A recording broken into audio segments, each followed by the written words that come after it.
Hello students, हमारा आज का टॉपिक है अभिक्रिया वेग को प्रभावित करने वाले कारक। हमने पिछली क्लास में डिस्कस किया था अभिक्रिया का वेग, उसके प्रकार और अंत में डिस्कस किया था अभिक्रिया वेग और स्टोइकियोमेट्रिक गुणांक में संबंध। मतलब आपको रिएक्शन दी गई है तो आपको उस रिएक्शन के अकॉर्डिंग अभिक्रिया का वेग को ज्ञात करने का सूत्र डिनोट करना होता है। तो उसमें क्या करते हैं, जो गुणांक होते हैं वो हमेशा भाग में जाते हैं, क्योंकि हमेशा मोल प्रति मोल में ज्ञात किया जाता है। तो उस एक मोल के लिए जो गुणांक होते हैं हमेशा भाग में जाते हैं। हमारा आज का जो टॉपिक है वो है अभिक्रिया वेग को प्रभावित करने वाले कारक। मतलब आज हम कुछ फैक्टर पढ़ेंगे जो अभिक्रिया वेग को अफेक्ट करता है, जिनकी उपस्थिति से अभिक्रिया वेग बढ़ जाता है या घट जाता है। देखो सामने ध्यान सुनना, अभिक्रिया वेग को प्रभावित करने वाले कारक निम्नलिखित होता है। मैं नाम लिखा हूँ पहला अभिकारक की सांद्रता। कुछ पॉइंट लिख रहा हूँ जो अभिक्रिया वेग को प्रभावित करते हैं। पहला है अभिकारक की सांद्रता, दूसरा है उत्प्रेरक, तीसरा है बच्चों दाब, फोर्थ है विकिरण प्रभाव, फिफ्थ है माध्यम की प्रकृति। माध्यम मतलब ध्रुवीय या अध्रुवीय। छठा है अभिकारक, अभिकारक का पृष्ठीय क्षेत्रफल। और लास्ट है सेवंथ है जो इम्पोर्टेंट है आपके लिए ताप, ताप का प्रभाव। ठीक है, तो कुछ पॉइंट है जो अपन डिस्कस करेंगे जिनकी उपस्थिति से अभिक्रिया वेग या तो घट जाता है या बढ़ जाता है। ठीक है, मैं रिपीट कर रहा हूँ, हमारा आज का टॉपिक है अभिक्रिया वेग को प्रभावित करने वाले कारक। तो कुछ ऐसे फैक्टर हैं जो अभिक्रिया वेग को अफेक्ट करते हैं। पहला है अभिकारक की सांद्रता, सेकंड है उत्प्रेरक, थर्ड है दाब प्रेशर, फोर्थ है विकिरण प्रभाव, फिफ्थ है माध्यम की प्रकृति, छठा है अभिकारक का पृष्ठीय क्षेत्रफल और लास्ट है ताप का प्रभाव। अपन वन बाय वन डिस्कस करेंगे और ध्यान से सुनेंगे। ठीक है, देखो पहला पॉइंट पढ़ा रहा हूँ मैं, अभिकारक की सांद्रता।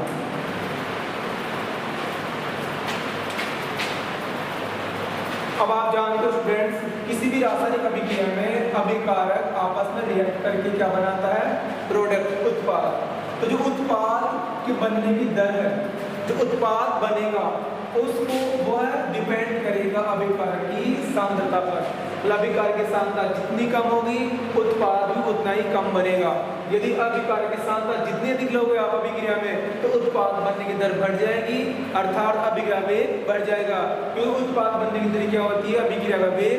तुम जानते हो अभिक्रिया वेग क्या होता है, समय के साथ अभिकारक या उत्पाद की सांद्रता में होने वाला परिवर्तन। अब जानते हो समय के साथ अभिकारक सांद्रता में क्या होती है बच्चों, कमी, और उत्पाद की सांद्रता क्या होती है, वृद्धि। तो जितना ज्यादा अभिकारक लोगे अभिक्रिया के लिए उतना ही उत्पाद अधिक बनेगा। तो अपन बोल सकते हैं किसी रासायनिक अभिक्रिया में, किसी रासायनिक अभिक्रिया में अभिकारक की सांद्रता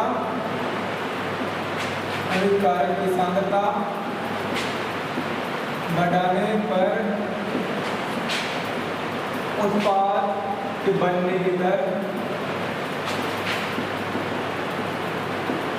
बढ़ जाती है, जिससे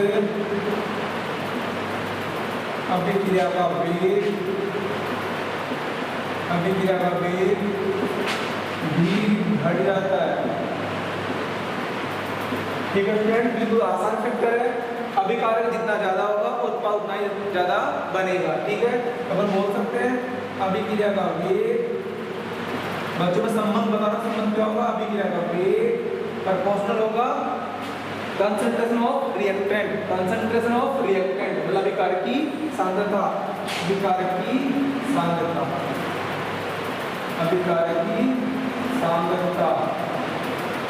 ठीक है, ये आसान फैक्टर था, आप इसे नोट कर लीजिए। अभिकारक की सांद्रता मैंने बता दिया। सिंपल, जब भी कोई रिएक्शन करते हो उत्पाद के मोल जितने ज्यादा होंगे, अभिकारक के मोल जितने ज्यादा होंगे उत्पाद के मोल उतने ज्यादा बनेंगे, मतलब उत्पाद बनने की दर डिपेंड करती है अभिकारक की सांद्रता पर। ठीक है, तो जितना ज्यादा अभिकारक होगा अभिक्रिया वेग उतना ही अधिक होगा। ठीक है, अब अगला पढ़ेंगे दूसरा प्रभाव है उत्प्रेरक। ठीक है, कैटलिस्ट। बड़ा आपको उत्प्रेरक की परिभाषा जानते हो। उत्प्रेरक वे रासायनिक पदार्थ होते हैं जो किसी रासायनिक अभिक्रिया वेग को परिवर्तित कर देते हैं परंतु स्वयं अपरिवर्तित रहते हैं। और एक बात और है बेटा, उत्प्रेरक की उपस्थिति में अभिक्रिया का मार्ग भी बदल जाता है, मतलब अभिक्रिया आसान हो जाती है, उसका पथ भी बदल जाता है। ठीक है, तो डिस्कस करते हैं अगला सेक्टर, सेकंड नंबर।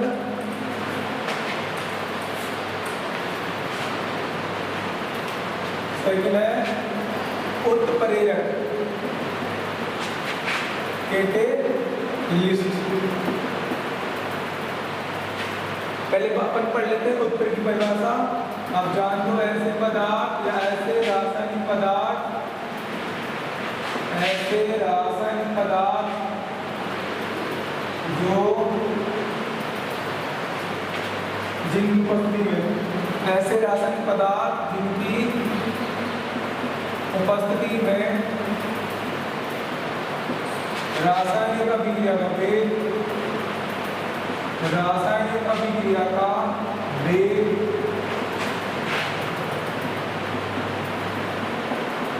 परिवर्तित हो जाता है, परिवर्तित हो जाता है परंतु स्वयं अपरिवर्तित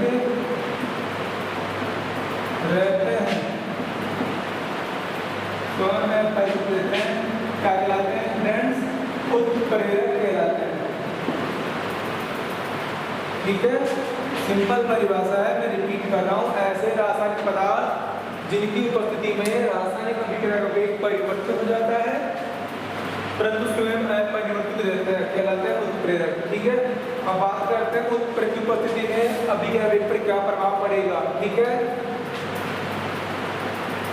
तो बच्चों ध्यान से लेना, उत्प्रेरक की उपस्थिति में अभिक्रिया का वेग बढ़ जाता है क्योंकि उत्प्रेरक अभिक्रिया की सक्रिय ऊर्जा को कम कर देते हैं। अभिक्रिया की सक्रिय ऊर्जा जिसे बोलते हैं बच्चों इंग्लिश में एक्टिवेशन एनर्जी, एक्टिवेशन एनर्जी, प्रतीक है एक्टिवेशन एनर्जी, सक्रिय ऊर्जा को कम कर देते हैं। अब ये ऊर्जा क्या होती है, मैंने हमारे परिभाषा बताई थी आपको इसके लास्ट 2 वीडियो में कि वह न्यूनतम ऊर्जा जो किसी अभिकारक अणु को उत्पाद बदलने के लिए आवश्यक होती है, मतलब जिन अभिकारक अणुओं के पास ये ऊर्जा होती है वही उत्पाद में बदलते हैं। तो ये क्या करते हैं, उत्प्रेरक इस ऊर्जा के मान को कम कर देते हैं। जितना बड़ा मान होगा अभिकारक उत्पाद उतना ही लेट बदलेगा क्योंकि उसके पास ही ऊर्जा होनी चाहिए तब बदलेगा उत्पाद में। लेकिन इस ऊर्जा का मान बहुत कम हो, इस ऊर्जा का मान बहुत कम हो तो अभिकारक अधिक और जल्दी उत्पाद में बदल जाएंगे। सीधा सा एग्जाम्पल है, किसी एग्जाम को पास करने के लिए आपको 50 नंबर चाहिए। ठीक है, किसी एग्जाम को आपको पास करने के लिए 50% नंबर चाहिए और मैं उस मान को कम कर दूं, माना मैं आपको बोलूं उस एग्जाम को पास करने के लिए आपको 30% नंबर चाहिए, तो बताओ ज़्यादा स्टूडेंट कहाँ पास होंगे, 50 या 30 में? सिंपल सी बात 30 में, क्योंकि 30 का मान कम है और 50 का मान ज़्यादा है। तो कहने का मतलब है ऊर्जा जितनी ज़्यादा होगी अभिकारक उतना ही उत्पाद में लेट बदलेगा या कम बदलेगा। लेकिन इस ऊर्जा के मान को कम कर दूं तो अभिकारक जल्दी उत्पाद में बदल जाता है और अधिक संख्या में अभिकारक उत्पाद में बदलेंगे। ठीक है, तो अपन लिख सकते हैं उत्प्रेरक की उपस्थिति में, उत्प्रेरक की उपस्थिति में अभिक्रिया का वेग बढ़ जाता है तथा अभिक्रिया का मार्ग भी परिवर्तित हो जाता है। मार्ग से मतलब है रास्ता बदल जाएगा।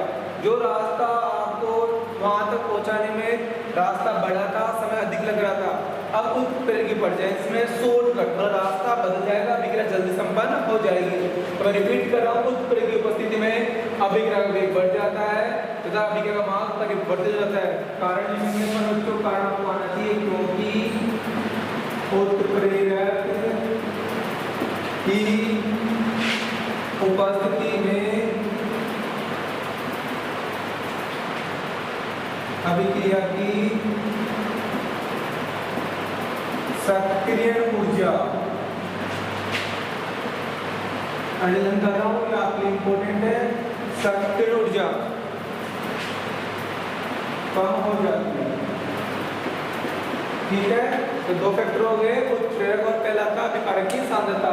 आप इसे नोट कर लीजिए, अपने ग्राफ लोड करेंगे, उस ग्राफ की सहायता से भी हम उत्प्रेरक की प्रेजेंस में अभिक्रिया वेग बढ़ता हुआ देखेंगे। ठीक है, आप इसे नोट करो।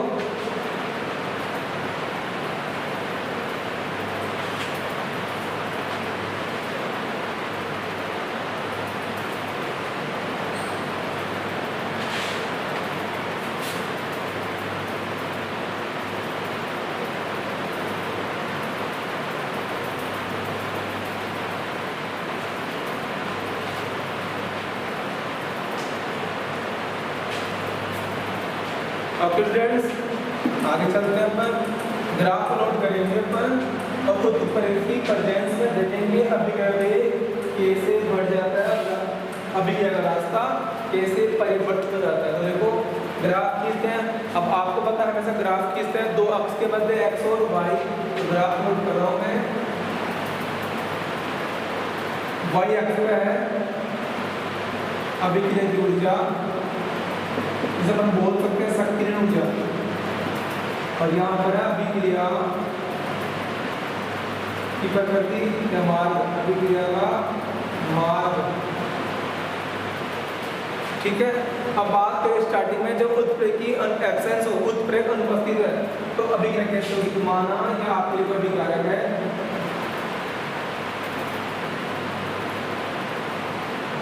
यह अभिकारक उत्पाद बदल जाते हैं तो आपको ऊर्जा लेनी पड़ेगी। माना यह अभिकारक इतनी ऊर्जा लेके उत्पाद में बदल जाते हैं, उत्पाद में बदल जाते हैं। ठीक है बच्चों, एक बात करना, हमेशा उत्पाद का लेवल ऊपर होगा, अभिकारक नीचे होगा, क्यों अभिकारक अणु की ऊर्जा ज्यादा होती है और उत्पाद की कम होती है। ठीक है, अब माना अभिकारक इतनी ऊर्जा ग्रहण करके उत्पाद बन जाता है। अब जो ऊर्जा आ रही है, जो लेवल था ऊर्जा का, वो क्या है, सक्रिय ऊर्जा E(A1), ये बच्चों ऊर्जा है उत्प्रेरक की अनुपस्थिति में, उत्प्रेरक की अनुपस्थिति।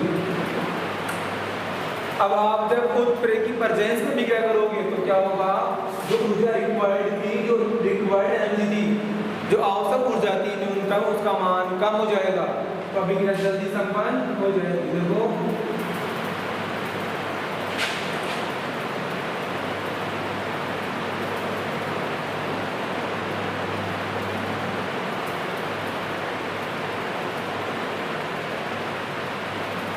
अब ऊर्जा का मान कम हो गया है क्योंकि उत्प्रेरक की प्रेजेंस उपस्थिति हो रही है, तो लिखेंगे उत्प्रेरक की उपस्थिति।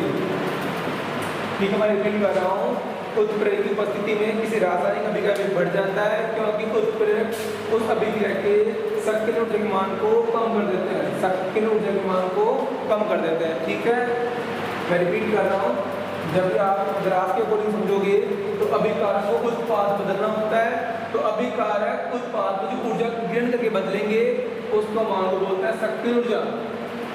जब आप इसी अभिक्रिया को उत्प्रेरक की प्रेजेंस में करते हो तो ऊर्जा का मान कम हो जाता है, इसलिए अभिक्रिया जल्दी संपन्न हो जाती है। एक बात मैं रिपीट कर रहा हूँ, उत्पाद का लेवल हमेशा नीचे आएगा। सॉरी, मैंने बताया था ऊर्जा कम होती है इसलिए लेवल थोड़ा नीचे आएगा। ठीक है,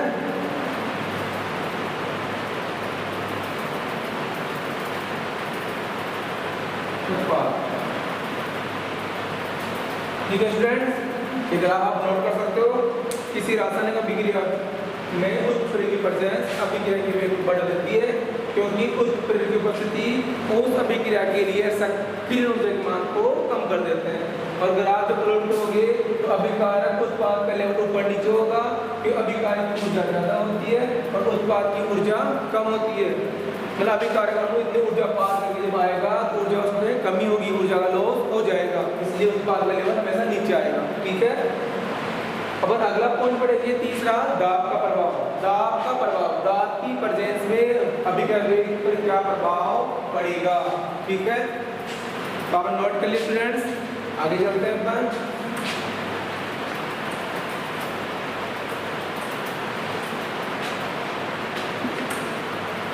तीसरा प्रभाव है दाब P। अब दाब की सिंपल बात करें, दाब बढ़ाने पे क्या होगा।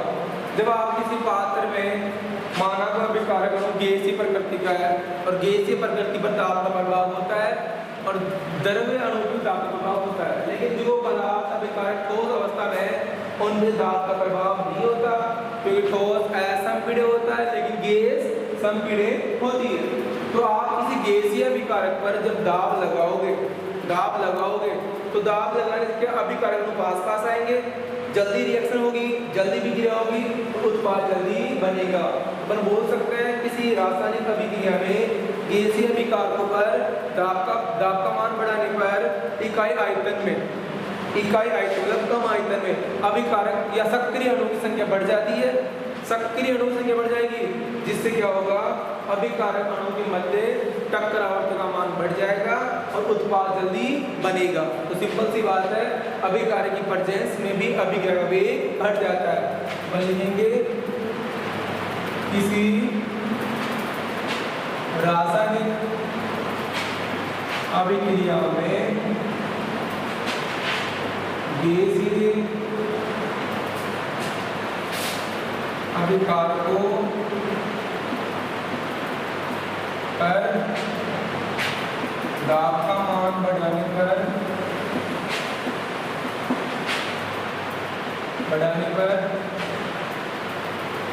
अभिक्रिया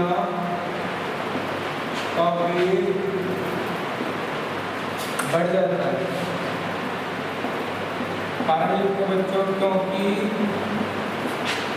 दाब बढ़ाने पर इकाई आयतन में सक्रिय मतलब एक्टिव, जो अणु एक्टिव है वो ही उत्पाद बदलेंगे, जो अणु निष्क्रिय है मतलब उनके पास ऊर्जा नहीं है, सक्रिय ऊर्जा नहीं है, तो उत्पाद भी नहीं बनेगा।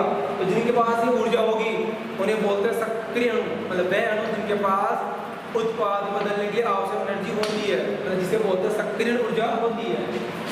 आयतन में सक्रिय अणुओं की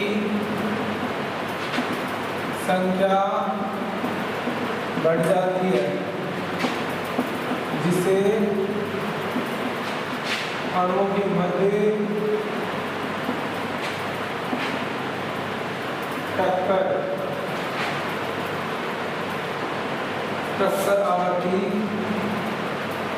टक्कर आवर्ती का मान बढ़ जाता है। ठीक है, जितनी ज़्यादा टक्कर होगी उतना ही जल्दी उत्पाद बनेगा और अधिक संख्या में उत्पाद बनेगा। तो संबंध क्या होगा,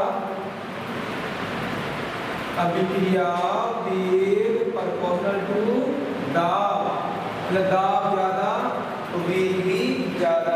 ठीक है, तो तीसरा पॉइंट कंप्लीट हो गया, दाब का प्रभाव। मतलब दाब बढ़ाने पर अभिकारक अणु पास आएंगे, दाब पर लगाने से तो जल्दी रिएक्शन होगी, उत्पाद जल्दी बनेगा, रेट ऑफ रिएक्शन बढ़ जाएगी। तो आप इसे नोट कर लीजिए या वीडियो को पॉज करके इसका स्क्रीनशॉट ले सकते हो।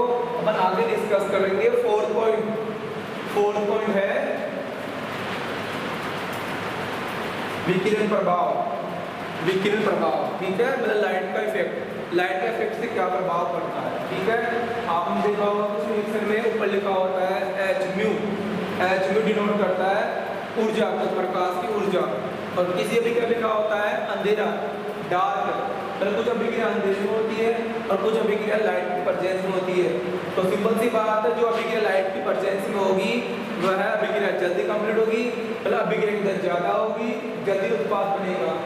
क्योंकि लाइट की प्रेजेंस में क्या होता है, अभिकारक अणु के मध्य जो बंध होता है वो जल्दी टूट जाता है, जबकि अगर लाइट की एब्सेंस है, लाइट की एब्सेंस में अभिकारक अणु के मध्य बंध नहीं टूटेगा, और जब तक बंध नहीं टूटेगा तो नया बंध नहीं बनेगा, मतलब उत्पाद का निर्माण नहीं होगा। ठीक है, तो आपने नोट कर लिया होगा। अपन आगे चलते हैं 4th पॉइंट।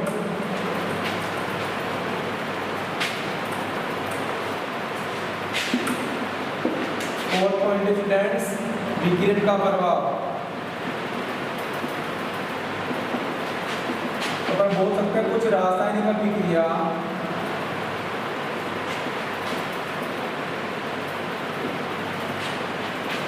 धीमी गति संपन्न होती है, धीमी गति से संपन्न होती है, परंतु सूर्य के प्रकाश की प्रेजेंस सूर्य के प्रकाश की उपस्थिति में, सूर्य के प्रकाश की उपस्थिति में अभिक्रिया का वेग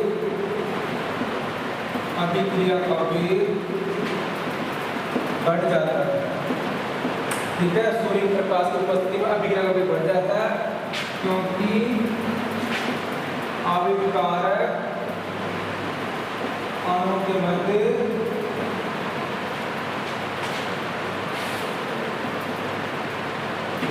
बंध आसानी से टूट जाता है, आसानी से टूट जाता है। बच्चों, आपको परजेंस फैक्टर का रीजन पता होना चाहिए, ऐसा क्यों हो जाता है?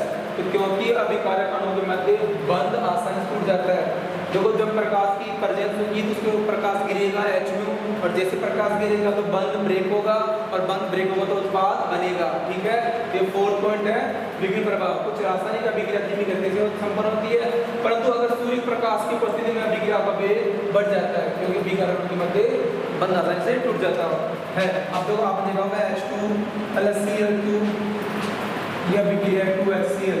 अगर इसके ऊपर प्रकाश नहीं है तो अभिक्रिया धीमी गति से होगी। अगर आप इसको प्रकाश की प्रेजेंस में संपन्न कर दो तो अभिक्रिया वेग बढ़ जाता है, अभिक्रिया वेग बढ़ जाता है। ठीक है, आप इसे नोट कर लीजिए। अपन आगे डिस्कस करेंगे। 5वां पॉइंट है माध्यम की प्रकृति। ठीक है,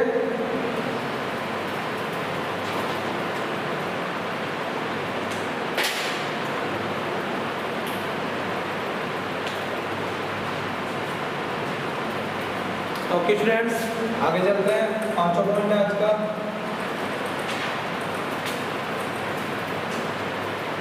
पांचवा पॉइंट है बच्चों, माध्यम की प्रकृति।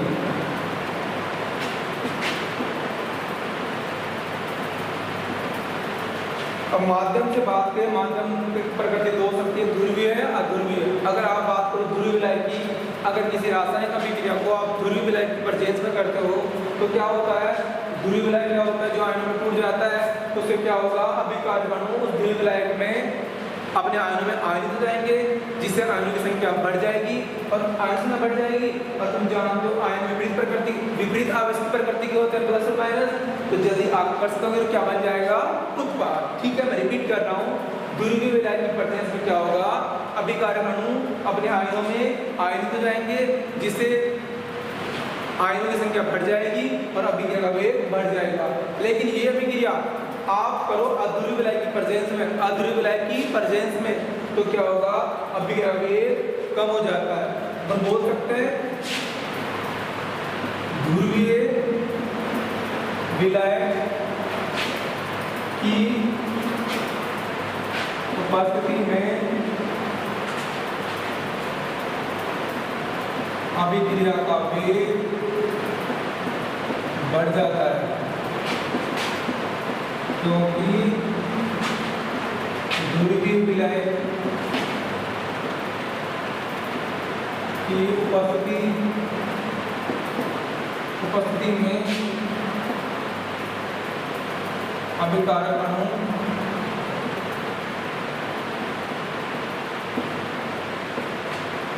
अपने आयनों में आयनित हो जाते हैं, जिससे आयनों की संख्या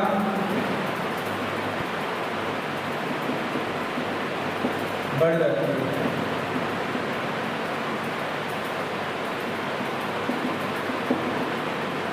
ठीक है फ्रेंड्स, ये पांचों पॉइंट है। ध्रुवीय विलायक की उपस्थिति में अभिकारक वेग बढ़ जाता है, क्योंकि ध्रुवीय विलायक की प्रेजेंस में अभिकारक अणु अपने आयनों में आयनित हो जाता है और जिससे आयनों संख्या में वृद्धि हो जाती है। ठीक है, और अभिक्रिया जल्दी संपन्न हो जाती है। ठीक है, लेकिन ये अभिक्रिया आप करो अध्रुवीय विलायक की प्रेजेंस में। अध्रुवीय विलायक वो होते हैं जो आयनों में नहीं टूटते हैं, जैसे क्लोरोफॉर्म, बेंजीन, ये अध्रुवीय विलायक है, ये आयनों में आयनित नहीं होते हैं, जबकि ध्रुवीय विलायक H2O, H+ और OH-। ठीक है, तो मतलब अगला पॉइंट पढ़ेंगे, छठा पॉइंट है अभिकारक का पृष्ठीय क्षेत्रफल। आप इसे एक बार नोट कर लीजिए।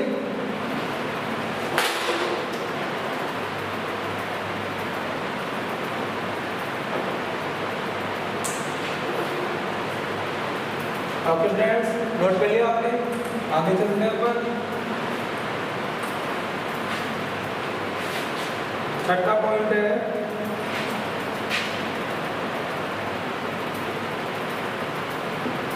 अभिकारक का पृष्ठीय क्षेत्रफल।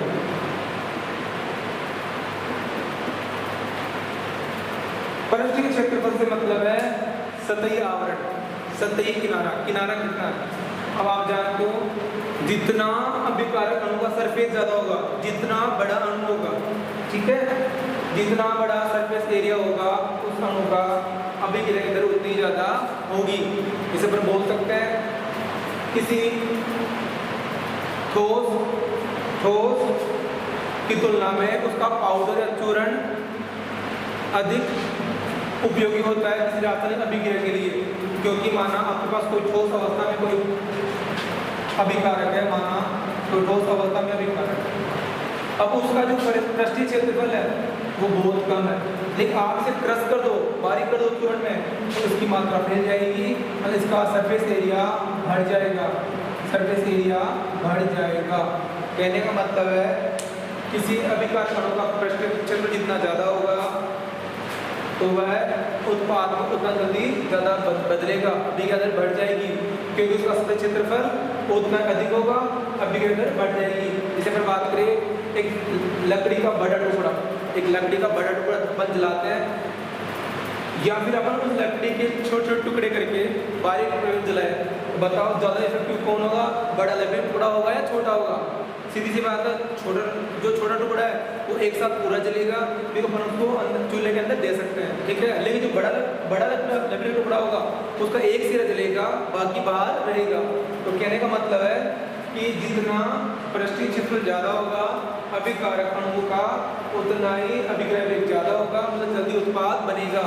रिएक्शन की जो स्थान है, जो अभिक्रिया की जो जगह होगी वो ज़्यादा होगी, जिससे उत्पाद जल्दी बनेगा। ठीक है, तो अपन बोल सकते हैं अभिकारक अणु का पृष्ठीय क्षेत्रफल बढ़ने पर या जितना ज़्यादा होगा अभिक्रिया वेग उतना ही अधिक होगा, क्योंकि पृष्ठीय क्षेत्रफल अधिक होने से अभिकारक अणु का सतही क्षेत्रफल मतलब बाहरी किनारा उतना ही अधिक हो जाता है, जिससे उत्पाद बनने की दर बढ़ जाती है। ठीक है, इस पॉइंट में लिख नहीं रहा, आप खुद लिखोगे, मैं रिपीट कर रहा हूँ। अभिकारक अणु का पृष्ठीय क्षेत्रफल अधिक होने पर अभिक्रिया वेग बढ़ जाता है, क्योंकि पृष्ठीय क्षेत्रफल अधिक होने से अभिकारक अणुओं का सतही क्षेत्रफल बढ़ जाता है, जिससे उत्पाद बनने की दर बढ़ जाती है। ठीक है, अब अपना अगला पॉइंट है जो इम्पोर्टेंट है, ताप, टेम्परेचर का प्रभाव, इफेक्ट ऑफ टेम्परेचर। ध्यान सुनना इसको।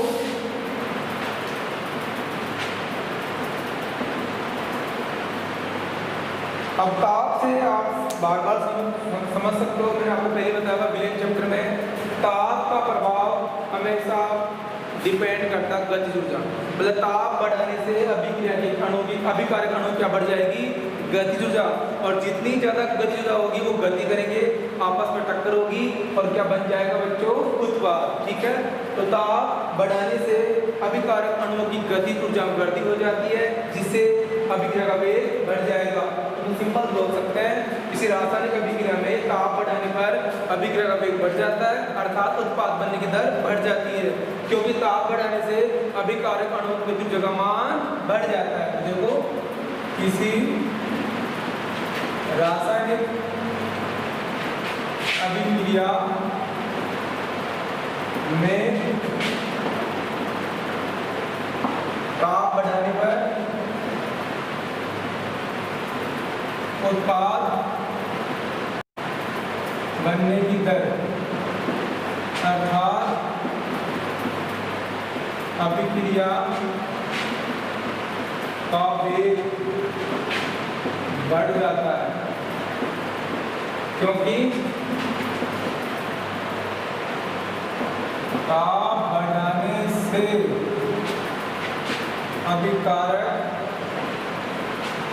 अभिकारक अणुओं की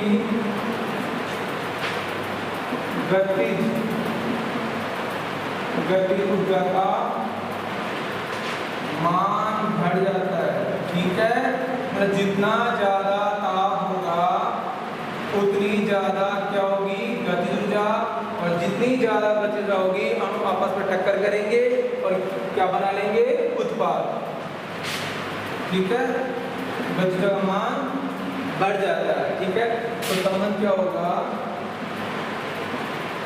अभिक्रिया वेग प्रोपोर्शनल टू टेम्परेचर, जितना ज्यादा होगा वेग भी उतना ही ज्यादा होगा। ठीक है, तो रिपीट कर रहा हूँ, किसी रासायनिक अभिक्रिया में ताप बढ़ाने पर उत्पाद बनने की दर या अभिक्रिया का वेग बढ़ जाता है, क्योंकि ताप बढ़ाने से अभिकारक अणुओं की काइनेटिक एनर्जी गतिज ऊर्जा का मान बढ़ जाता है। ठीक है, आप इसे नोट कर लीजिए।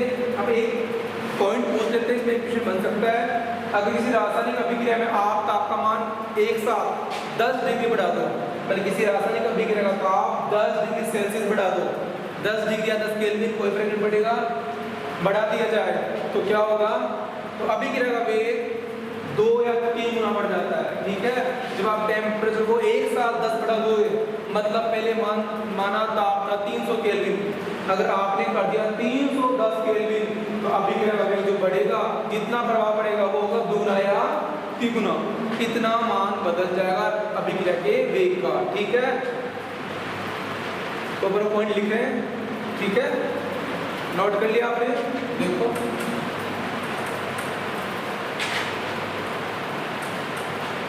किसी इंपॉर्टेंट लिख रहा हूं बच्चों, किसी रासायनिक अभिक्रिया का ताप 10 डिग्री सेल्सियस या 10 केल्विन की उसका तो फर्क नहीं पड़ेगा। जैसे माना आपका डिग्री है 25 डिग्री, आप 35 कर दो। ठीक है, तो केल्विन में ज्ञात करोगे तो उतना फर्क पड़ेगा, कोई फर्क नहीं पड़ेगा। 10 डिग्री सेल्सियस 10 केल्विन, किसी रासायनिक अभिक्रिया का ताप 10 डिग्री सेल्सियस बढ़ा दिया जाए तो अभिक्रिया का वेग 2 या 3 गुना बढ़ जाता है। ठीक है, मतलब अब जब तापमान आप 10 डिग्री बढ़ा दोगे तो वेग दुगना या तिगुना हो जाता है। ठीक है स्टूडेंट्स, ये हमारी आज की क्लास यही खत्म होती है। हमने आज डिस्कस किया factor affecting of rate of reaction, मतलब अभिक्रिया वेग को प्रभावित करने वाले कारक, जिन्हें हमने पढ़ा था। पहला पॉइंट था हमारा अभिकारक की सांद्रता, सेकंड था उत्प्रेरक, थर्ड था दाब, फोर्थ था विकिरण प्रभाव, पांचवा था माध्यम की प्रकृति, छठा था अभिकारक पृष्ठ क्षेत्रफल, और लास्ट है ताप। इनमें से आपको 2 पॉइंट ढंग से पढ़ने हैं, ताप और उत्प्रेरक, ये 2 प्रभाव है जो एग्जाम में ज्यादा पूछे जाते हैं। ठीक है, ताप और उत्प्रेरक। ठीक है स्टूडेंट्स, मिलेंगे अगली क्लास में।